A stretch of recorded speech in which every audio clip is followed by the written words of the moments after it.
এই যে চুড়িদারের সবই গলা ছাড়া ডিজাইনগুলোর প্রথমে 10 ইঞ্চি টানতে হবে, 10 ইঞ্চি টেনে তারপরে বুটি ধরতে হবে, যে গলা ছাড়া ডিজাইনগুলো। তারপরে এই যে সাইড দিয়ে বল যাবে, এই যে এক বিট পর পর এই যে বল ডিজাইন শেষে। এখন গলা রেশমের চুড়িদারগুলোরও সেই জড়ি দিয়ে বুনতে হবে। এই যে 6 আঙুল ঝুল, চুড়িদার ধরার আগে, ওড়না ধরার আগে 6 আঙুল ঝুল। তারপরে এই চেকটা দিলেও হবে, না দিলেও হবে। যদি দুটো জরির চেক দেওয়া হয় তাহলে প্রথমে দিতে হবে, ঝুল ফেলার পরই।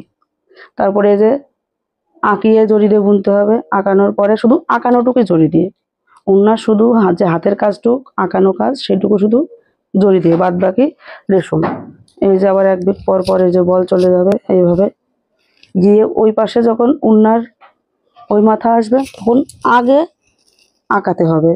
প্রথম মাথায় যেরকম আগে ঝুল ফেলা, দ্বিতীয় মাথায় আগে আঁকাতে হবে। তারপরে বোনা হয়ে গেলে চুড়িদারগুলোর সিস্টেম এরকম হবে, ওড়নাগুলোর যে গুঁড়াটা সবসময় নিচের দিকে ঝুলবে, ওড়নার যে কোনো গাছের গুঁড়া নিচের দিকে থাকবে। ওই জন্য প্রথম মাথা ধরার সময় গুঁড়া আগে ধরতে হবে, দ্বিতীয় মাথা ধরার সময় গুঁড়া পরে ধরতে হবে।